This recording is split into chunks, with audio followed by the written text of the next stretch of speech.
Honestly, despite what you both think, it wasn't me what took it. Perhaps we'll meet again some day, if I survive the elements. Yours, Uncle Edwin Clark. So there, he's gone. We've driven him out. And I'll tell you, Ross, I don't feel proud about it neither. Ross handed the letter back to John and screwed up his face. Your trouble, John, is you're too trusting. Can't you see he's trying to tug at your heartstrings? The old beggar's a rogue. He's probably hiding out in one of the stables across the yard. No, he ain't, 'cause I've already checked. He's definitely gone. I'd better ring Mum to warn her, just in case he does go back to London and turns up on her doorstep. She won't want to be pestered with him. Aye. I wonder if I ought to let the police know. Just leave it, John. He's not the type to go putting himself into any danger. He's probably got his feet under somebody's table right now. Yeah, but what I feel bad about is the fact that we haven't seen each other since Dad's funeral.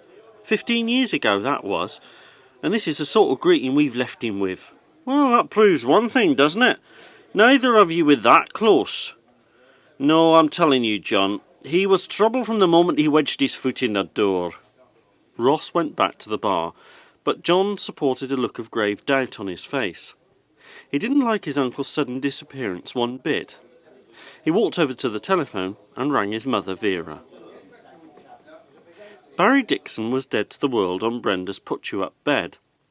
He only wore his underpants under the sleeping bag in which he was bundled up. Brenda placed a cup of tea next to him on a small three-legged table. She stood for a moment, drinking her cup of tea and staring at him. Thoughts ran through her mind about the day when, by arrangement, he arrived to interview her for his ACREBURY article in the newspaper, and suddenly they'd become close friends. But how close should they be? Barry stirred, yawned, and looked up at Brenda. He tried to come to terms with his location. Good morning. I put your cup of tea on the table. Oh, Tom. I had to think whereabouts they were for a minute. Same place as you were yesterday morning. I'll put some toast on for you shortly. Don't bother. You look lovely as you are. Nat. So what are you going to do? Go to work, of course. No, I mean about your getting your belongings from your flat in town. Barry roused himself and reached out for his cup of tea. I don't really know. I've either got to go to a solicitor or pay him the extra £500 he wants to shut him up. Don't you dare. You go to a solicitor and sort out your rights. Why should he get 500 quid he's not entitled to? Aye, but I may be paying good money to a solicitor for nothing.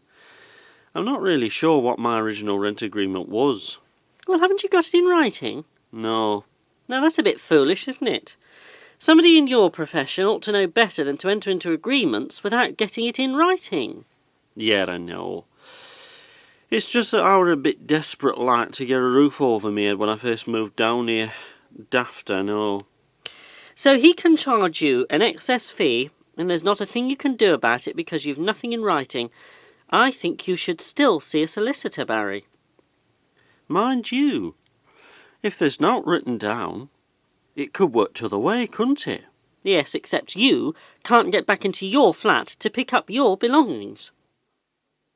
Carol was telling Alec about Edwin Clark packing his bags and leaving. She was preparing for work and, as was becoming a daily ritual, she was going to leave the breakfast washing up to Alec. So why did Edwin pack his bags? It's got something to do with some missing money. Mind you, he's a right character. I wouldn't trust him any further than I could throw him. Alec winced. He was not having a good day with his colitis. The drugs were controlling it to a degree, but he was still visiting the bathroom frequently. Have you taken your medication? Of course I have. I'm practically rattling. Mind you, you've got more colour in your cheeks than you did. Do you realise it's been a week? Since what? Since I became jobless. Actually, you're not unemployed yet, officially. You have another week of sick leave. You get yourself off to the job centre again today, do you hear? There's no point. There's nothing there. I'm not having you moping around at home all day, every day. Now, buck up. Perhaps we could do something nice on Monday. What's so special about Monday? It's May Day bank holiday, of course. We could go somewhere. Well, yeah, a lot of fun for me, that. Carol finished putting on her lipstick and donned her coat. She checked that her car keys were in her bag and prepared to leave the house. And if you do decide to have another talk to Greg, don't make a pig's ear of it this time, will you? Alec rubbed his stomach and scowled after her as she went out the front door. Typical. She don't even care if I am in pain. Clifford Apsley handed his impromptu guest a plate of ham sandwiches. Would you care for a cup of tea, Mr. Ain't you got no booze, Padre? I think there's a bottle of sherry in the bureau. I'm talking about booze, not punts. Oh, sorry, Vic. I could get you some from the Boar's Head if you'd like. Oh, could you? 'Cause, under the circumstances, I don't want to go anywhere near that place. I've been wrongly accused, see? Yes, Mr. Clark, so you keep telling me. I didn't make no mess in your church while I was keeping in there, Vicar, did I? Mrs. Crook hasn't made any complaints, and she most certainly would if she found it in a mess, I can assure you. Mind you, that place is bleeding draughty. Look, what exactly happened between you and John? He found the money missing from the till and thought you'd taken it. But on what grounds? It wasn't him so much as that jockstrap business partner of his. And with hand on heart, you swear you didn't take it? I'd even put me hand on me jacksy, Vic. Oh, sorry, Padre. Alec Harris was almost in the depths of despair. No job, his health up the creek. He couldn't even look forward to a decent day out on Bank Holiday Monday. He'd even messed up his man-to-man talk with his son, who wasn't really his natural son at all. He'd read the Radio Times from cover to cover and was about to read it again. He then felt guilty because he hadn't done the washing up or even been into Carthampton to the job centre. The doorbell rang, and he got up to answer it. Hello, Mr. Harris. Can I come in, please? Look, Cleo, Greg's not here. He's at college.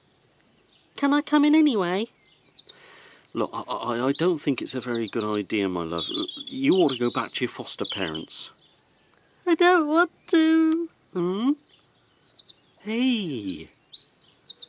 Cleo, is your suitcase full of records and CDs again? Cleo shook her head, and tears rolled down her cheeks. Hey, come on. Look, what's in your case? All my things. I've run away from the college. Mr. Harris, I don't like it there anymore. Can I stay?